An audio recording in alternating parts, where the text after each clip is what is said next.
Welcome. Have you ever noticed struggles with seemingly simple physical tasks, like tying their shoes, catching a ball, or even writing legibly?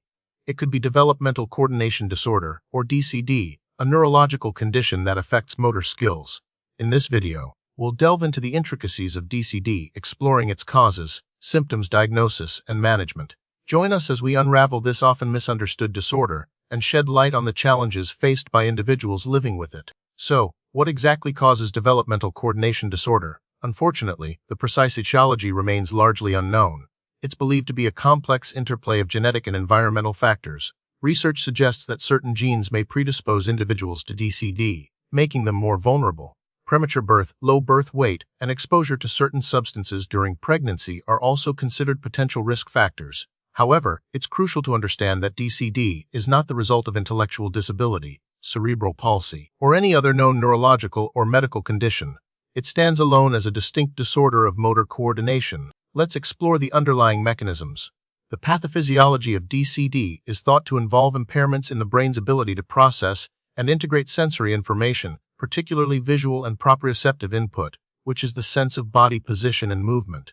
This disrupted sensory integration affects the motor cortex, the area of the brain responsible for planning and executing movements. Individuals with DCD may have difficulty forming accurate internal models of movement, leading to clumsiness, poor coordination, and difficulties learning new motor skills. Neuroimaging studies have shown structural and functional differences in the brains of individuals with DCD, particularly in areas related to motor planning and control. How common is DCD? Studies estimate that it affects approximately 5% to 6% of school-aged children. This means that in a typical classroom of 25 students, 1 or 2 children might have DCD. Interestingly, DCD is more prevalent in males than females. It can occur across all socioeconomic backgrounds and is not limited to any specific ethnic or racial group. Because DCD often goes undiagnosed or misdiagnosed, the actual prevalence may be even higher. The signs and symptoms of DCD can vary from person to person, and they may change over time. Common indicators include delays in achieving motor milestones, such as crawling, walking, and riding a bike. Children with DCD often appear clumsy and uncoordinated. They may frequently bump into things, drop objects, and have difficulty with balance. Fine motor skills like writing, drawing, and buttoning clothes can be particularly challenging. Academic performance may also be affected due to difficulties with handwriting, organization, and attention. Importantly, the difficulties must significantly interfere with academic achievement or activities of daily living and not be better explained by another condition. Diagnosing DCD involves a comprehensive assessment by a multidisciplinary team, typically including a pediatrician, occupational therapist, and sometimes a psychologist or neurologist. The diagnosis is based on observing the child's motor skills, reviewing their developmental history, and ruling out other potential conditions. Standardized motor assessments, such as the Movement Assessment Battery for Children, second editions in an ABC2, are often used to quantify motor skills and compare them to age-appropriate norms. It's crucial to remember that early diagnosis is key, as it allows for timely intervention and support. While there aren't distinct types of DCD in the way there are with some other conditions, the disorder can manifest differently in individuals. Some might primarily struggle with fine motor skills, while others face greater challenges with gross motor skills. Some may have significant difficulties with visual motor integration, impacting tasks like copying from a whiteboard or catching a ball. The specific presentation of DCD influences the tailored interventions and support strategies that will be most effective.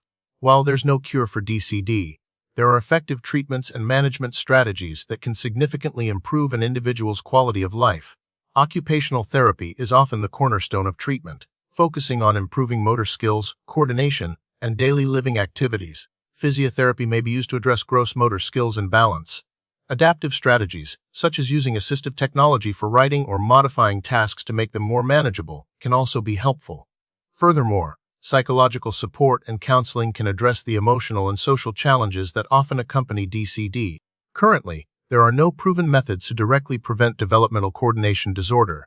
However, promoting healthy prenatal care, including adequate nutrition and avoiding harmful substances, may help reduce the risk factors associated with the condition.